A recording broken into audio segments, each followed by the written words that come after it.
कि परमात्मा पाने के लिए न जाति विशेष की आवश्यकता है और न ही घने सेठ की आवश्यकता है, न ही जंगल में जाके, वन में जाकर के, या गुफाओं में घुस के, या नंगा रह के, या दाढ़ी मूछ मुंडा के कोई साधना करने की आवश्यकता है। परमात्मा कैसे प्राप्त होता है, वो पूरा जो है परमात्मा ने पूर्ण रूप से सब क्रियाएं हमें प्रैक्टिकल करके दिखाया। परमात्मा ने हमें बताया कि परमेश्वर पाने के लिए, अपने आप को प्राप्त कराने के लिए, अपना आत्मा को प्राप्त कराना और परमात्मा के दर्शन, परमात्मा से लाभ लेना और दर्शन में बहुत अंतर होता है।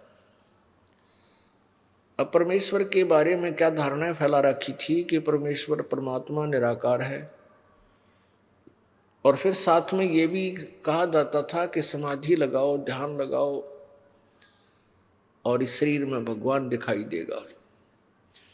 तो क्या देखते थे? कहते प्रकाश दिखाई देता है, यही प्रभु है। परमात्मा निराकार है, केवल उसका प्रकाश दिखाई देता है। तो परमेश्वर ने आकर, कबीर जी ने स्वयं इस धारणा का, इस भ्रमणा का निवारण किया कि भले आदमियों, तुम परमात्मा का प्रकाश देखने का दावा करते हो और परमेश्वर को निराकार बताते हो, कुछ तो अकल से काम लो। अब सूर्य को निराकार बताते हैं और कहते हैं हमने सूर्य का प्रकाश देखा। सूर्य बिना प्रकाश देखा किसका? प्रभु के बिना प्रकाश तुम देख किसका रहे हो? परमेश्वर ने आकर के यही बताया कि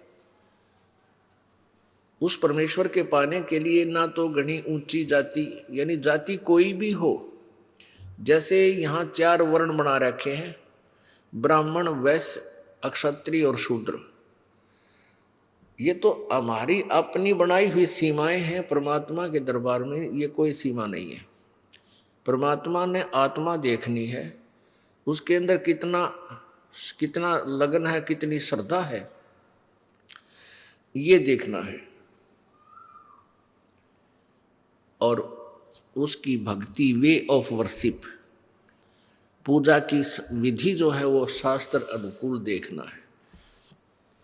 वो किसी भी जाति का हो, गरीब हो या साहूकार, निर्धन हो या सेठ हो, रंक हो या राजा हो, परमात्मा आत्मा का सौदागर है और जाति और धन उसने नहीं देखना होता।